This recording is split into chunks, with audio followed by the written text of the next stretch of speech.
denominator such that 3 by x plus 2 by y is equal to 1 by 12. And we are required to find out the sum of all the integral values of y such that this is true. So if you're looking at this, x and y, both of them are in denominator. So neither x can be equal to 0 at any point and neither y can be equal to 0 at any point. Now let us cross multiply and try to figure out the value of x in terms of y. So 3 by x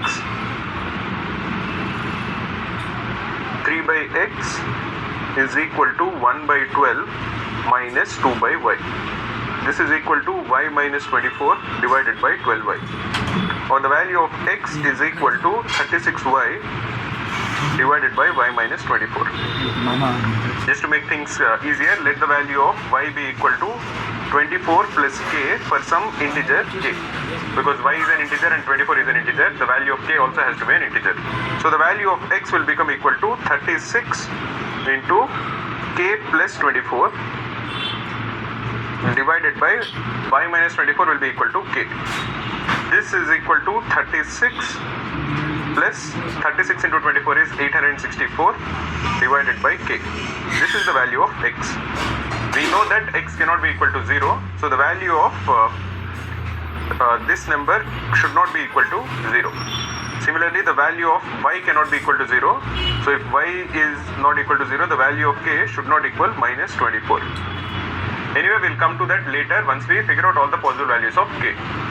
We know that x has to be an integer, 36 is an integer, so 864 divided by k also has to be an integer. So the value of k has to be a factor of 864.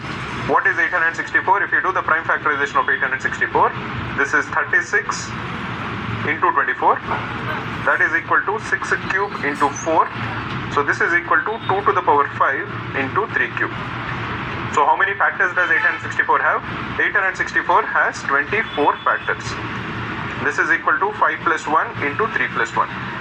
So the value of k can be any number between 1, 2, 3, 4, 6, 8 and so on till 864. There will be 24 such factors. K can even be the negative forms of these factors. So k can even be equal to minus 1, minus 2, dot dot dot till minus 864. This also is the possible values of k. But remember what we have discussed earlier, we don't want k to be equal to minus 24 and we don't want x to be equal to 0. That is, we don't want 36 plus 864 divided by k to be equal to 0. We don't want that to happen. So you don't want 1 plus 24 by k to be equal to 0, or again you don't want k to be equal to minus 24.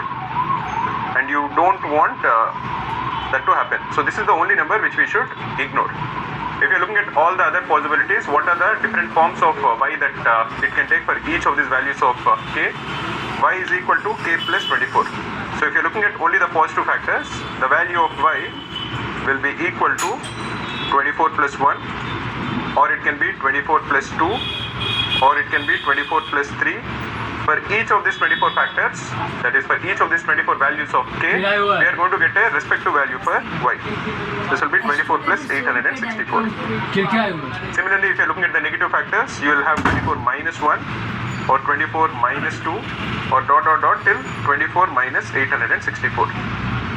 If you are summing up all the possible values, there will be 24 values in the positive side and there will be 23 values on the negative side. Remember that k cannot equal minus 24. So in the middle you will have a number which is 24 plus 24 and you won't have a respective counterpart over here which is 24 minus 24. That is not existing. So now if you are summing everything up, for all of these 23 numbers in the positive side and all the 23 numbers on the negative side, the number which is added to 24 cancels each other. So the sum of those 23 plus 23, that is 46 numbers, will be equal to 46 into 24. And the only number which is remaining on the left hand side is 24 plus 24. So that will be plus 48. So the overall sum of all the numbers which can be possible integral values of y is 46 into 24 plus 48. 48 again is just 24 into 2.